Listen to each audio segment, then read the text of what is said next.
When you picture Cleopatra's Egypt, what comes to mind? Towering pyramids, the golden mask of Tutankhamun, the winding Nile River. For centuries, this was a civilization of unparalleled power, divine pharaohs, and secrets buried deep beneath the sand. But there's another side to this ancient world, a side far more intimate, more complex, and, to our modern eyes, utterly shocking. We've been told the story of their gods and their wars, but what about their desires? What happened behind the closed doors of the palace, or in the bustling streets of Alexandria? The truth is, the sexual landscape of ancient Egypt was a world away from our own, filled with practices that would make even the most open-minded among us blush. We're not just talking about palace intrigue, we're talking about divine incest, bizarre rituals, and a view of sexuality so intertwined with magic and the afterlife, it defies belief. So, forget everything you thought you knew. Today, we're pulling back the veil on the most shocking sexual practices of Cleopatra's Egypt. Let's start with the most powerful family in the land, the Ptolemies, Cleopatra's own dynasty. To them, incest wasn't a taboo, it was a sacred duty. While the average Egyptian was discouraged from marrying close relatives, the pharaohs lived by a different set of rules. Why? Because they saw themselves as living gods on earth. They were trying to emulate the gods from their own mythology, like Osiris, who married his sister, Isis, to create the perfect divine heir, Horus. By marrying their siblings, the Ptolemies believed they were preserving the purity of their divine bloodline. It was a political power move, keeping wealth and influence consolidated within the immediate family. Cleopatra VII, the famous Cleopatra we all know, fully embraced this tradition. She first married her younger brother, Ptolemy XIII, when she was just 18 and he was 10. After a bitter civil war that ended with his death, she then married her other younger brother, Ptolemy XIV. This wasn't seen as scandalous, it was expected. It was the ultimate display of a family that considered itself above the laws of mortals. But imagine the palace dynamics, the tension, the rivalries. This divine practice created a pressure cooker environment where sibling rivalry could, and often did, escalate to assassination. You can't discuss sexuality in Egypt without talking about their gods, because for them, creation, fertility, and sex were cosmic acts.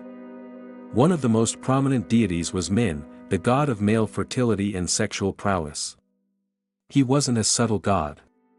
Statues and carvings of Min show him with a conspicuously erect phallus, a symbol of life-giving power. Festivals in his honor were wild, public affairs celebrating the harvest and the virility of the nation. People would carry large phallic symbols in processions, and it was all seen as perfectly normal and necessary to ensure the land remained fertile. This obsession with the phallus wasn't just religious, it was part of daily life. Egyptians wore phallic amulets for protection and to enhance their own fertility. They believed these symbols could ward off the evil eye and bring good fortune. It was a culture that didn't shy away from the imagery of creation. The act of sex was seen as a reflection of the god's power to create the universe. So, while we might see these symbols as obscene, for the Egyptians, they were sacred emblems of life itself. Here's where ancient Egypt truly breaks from the ancient world mold. In places like Greece and Rome, respectable women were largely confined to the home. In Egypt? Not so much.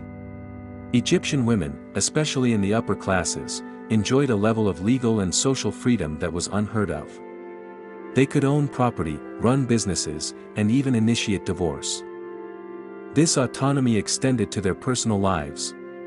While society was officially patriarchal, love poems and legal documents suggest that women had a voice in their relationships. Marriage was a social contract, not a religious one, and if a woman was unhappy, she could leave her husband and take her property with her. Erotic poetry from the time is filled with female voices expressing desire, longing, and passion. They weren't passive objects of male affection, they were active participants in the game of love. Of course, the expectation was still to produce heirs, but the evidence suggests a culture where female desire was acknowledged and even celebrated, a stark contrast to their Mediterranean neighbors. Prostitution existed in Egypt, as it did in nearly every ancient society, but it had unique dimensions. There was a clear distinction between common sex workers and those associated with temples. So-called sacred prostitutes are a hotly debated topic among historians, but there is evidence that some temples, particularly those dedicated to fertility gods and goddesses like Hathor or Isis, had women who engaged in sexual rituals. These acts weren't seen as sinful but as a form of worship, a sacred act that honored the deity and could bring blessings to the participant. On the streets of bustling cities like Alexandria, prostitution was a regulated and taxed trade. There were brothels, and freelance workers solicited clients in taverns and on the streets. What's fascinating is that it wasn't a deeply shameful profession. Some women entered it out of economic necessity, while others, known as hetaira, a Greek term for highly educated female companions, offered not just sex but music, dance, and intelligent conversation. They were the ancient equivalent of high-class escorts and could become quite wealthy and influential. What about same-sex relationships? This is one of the most mysterious aspects of Egyptian sexuality. Unlike the Greeks, who were quite open about it, the Egyptians left behind very little direct evidence. There are no explicit condemnations of homosexuality in their legal texts, but there also aren't clear celebrations of it. The most famous piece of evidence is the tomb of two men from the Old Kingdom, Nyankhnum and Khnumhotep. They were manicurists to the king and were buried together in a tomb that shows them in poses of deep affection, nose to nose, in a manner usually reserved for married couples. Historians are divided. Were they brothers, perhaps twins? Or were they lovers, recognized as a couple even in death? In the context of Cleopatra's time, which was heavily influenced by Greek and Roman culture, same-sex relationships were more common, especially among men in the elite and military classes. However, it likely remained a private matter, an accepted part of life that wasn't openly advertised but wasn't necessarily persecuted either. The Egyptians were pragmatic people, and they had a surprisingly advanced understanding of gynecology for their time. They also had some truly bizarre methods for contraception. The Kahan Gynecological Papyrus, one of the oldest medical texts in the world, describes several recipes. The most famous one: a mixture of crocodile dung, honey, and sour milk. This concoction would be formed into a paste and inserted into the vagina. As disgusting as it sounds, there might be some science to it. The thick, paste-like substance would have acted as a physical barrier, a primitive spermicide. And the highly alkaline nature of crocodile dung might have created an environment hostile to sperm. For those wanting to increase fertility, there were equally strange rituals involving magic, prayers, and sometimes specific sexual positions believed to be more effective. They were trying to control their reproductive lives using a combination of early science and powerful magic. In ancient Egypt, magic wasn't fiction, it was a fundamental force that governed the universe. And it was used for everything, especially matters of the heart. If you were in love with someone who didn't love you back, you didn't just wallow in sadness, you commissioned a love spell. Archaeologists have found countless cursed tablets and papyri with spells designed to bind a lover to you. These spells could be quite aggressive. One might call on a ghost or a demon to torment the target of your affection until they submitted to your desires. They often involved creating figurines of the couple and binding them together, or writing incantations on a piece of pottery and then smashing it to activate the magic. Erotic magic was a serious business. It shows how deeply passion and desire were woven into their spiritual beliefs. For them, love and lust weren't just emotions, they were cosmic forces that could be manipulated with the right words and rituals. No discussion of sexuality in this era is complete without talking about Cleopatra herself. Roman propaganda painted her as an insatiable seductress who used her body to ensnare powerful men like Julius Caesar and Mark Antony. They claimed she was a decadent, foreign queen who would stop at nothing to get what she wanted. But was this true? The reality is more complex. Cleopatra was, first and foremost, a brilliant and ruthless politician fighting to keep her kingdom independent. Her relationships with Caesar and Antony were strategic alliances.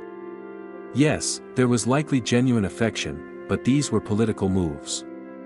She bore Caesar a son, Caesar Ion, strengthening her claim to Roman support.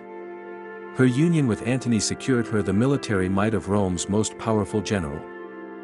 The Romans demonized her sexuality because they couldn't stand the thought of a powerful foreign woman influencing their leaders. She wasn't just a seductress, she was a queen using every tool at her disposal: her intellect, her wealth, and yes, her charm and relationships to protect her people.